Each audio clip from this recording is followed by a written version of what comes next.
What's up, you guys? Welcome back to my channel, or if you are new to this channel, welcome. My name is Mary. First, want to say I'm not sure how bad the glare is on your side, but the last few times I've been busting out my ring light and like the camera, my ball python Fleetwood, whose face is starting to appear, has been making an appearance. He's been coming over here saying what's up to you guys, so keep your eyes out for him. But anyways, in today's video, I want to share with you guys the top 5 animals I dream of owning. Now, some of them are a realistic pet, and I might get in the future one day, while some of them are not so realistic, mainly because I don't have the space or money for them yet. Maybe in the future, right? We can never say never. But I really hope you guys enjoy this little video, and if you are new to my channel, it would mean the world to me if you hit that subscribe button, notification bell, follow me on all socials. They are linked down below, like always. I do want to say that none of these animals are any specific order. I want them all. Starting off with the first one, I remember when I first got into the reptile hobby, I would always see them at my local reptile shop and always had them on my list of pets I wanted. But after I got some time and did my research on them, they were really hard to find, and when I did, they went up on price, which is good because then people couldn't impulse buy them. And that is the red eye crocodile skink. I mean, for obvious reasons, they are adorable. Anytime I see them, they just kind of remind me of the Game of Thrones, just a miniature dragon. So when I did do my research on them, I realized it's like not too of an extensive care, but they do require a lot of humidity, and they are an animal that like is pretty skittish, so they don't want to be hanging out with you. I have seen some really beautiful habitats that are like bioactive with some water features, so I think something like that would be absolutely beautiful to have if I have the time, space, and money for one. So definitely in the near future, I would love to have myself a little miniature dragon. But like I said, I want to do it all right. So maybe one day, I just love these guys. I think they're absolutely adorable. The second animal is actually in the amphibian family and is illegal to own in California. I guess they're invasive. They kind of like take over the wildlife. And I also have never seen one in person. I've only really admired them through the internet. And that is the axolotl. Obviously, look how cute that face is. I also been seeing them a lot on like t-shirts, plushies, cartoon shows, which is cool. I'm glad that people are like getting into the reptile community or amphibian community. But these guys are in Mexico City, I believe, and they do come in so many beautiful colors. Their care isn't too wild as well, but I know that they require some really, really cold water and at least a 40-gallon long tank. Like I said, I can't own one in California, so unless I move out of state, you better believe I'd be getting one. But for right now, I'm just going to admire them through the internet. Alright, so this animal is something I don't think I'll ever own unless I become a millionaire, just because they require a lot of space. So this is actually a fish, and it is a pufferfish. There are so many different types of species. I did own back in the day a spotted pufferfish named Zero. He was so cute, and it really makes me always want another fish, but aquariums are just so much work in general. But if you guys remember Zero, I got him at don't be mad at me, a Walmart. Back when Walmart had like a fish section, he was with a bunch of other ones. At least like the care guide said like 1 per 30 gallons, so I only got one at the time.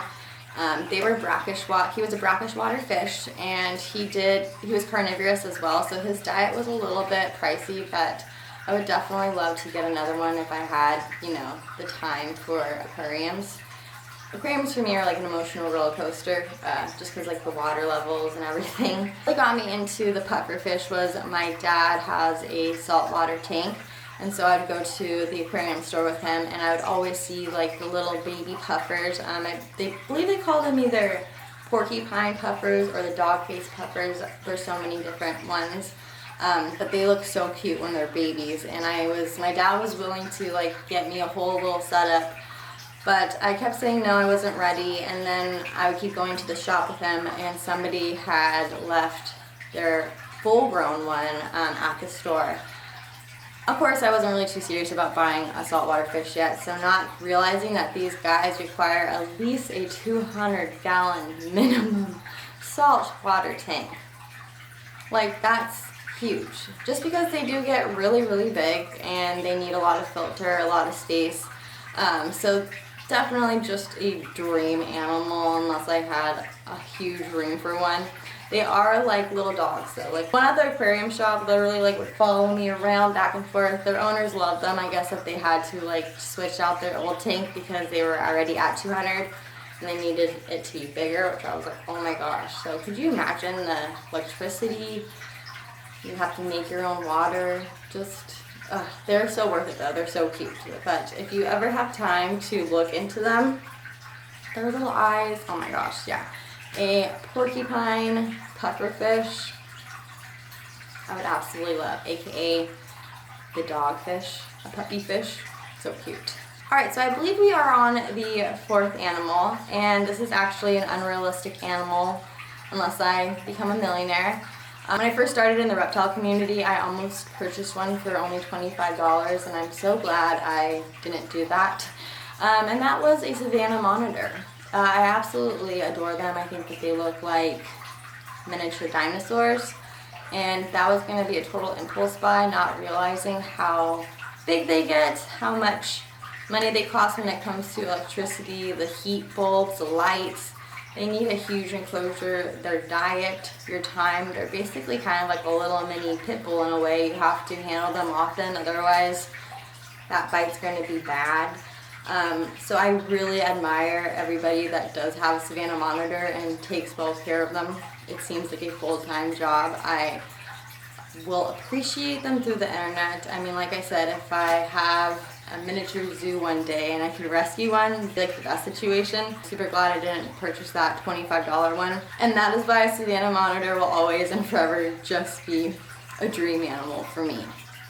Mad props to people that do care for them. Okay, so I believe we are on the last dream animal, and it's actually could be a realistic purchase in the near future. They're pretty similar to a crested gecko, they're just enlarged, and that is a new Caledonian Gecko. Hopefully I'm saying that right, which some people like to call the Leachiana Gecko. I love the pink bubblegum ones, but they do come in so many other stunning colors. So their care is pretty similar to a crested gecko, where they do the crested gecko smoothies, but I'm sure they eat a bunch of insects as well.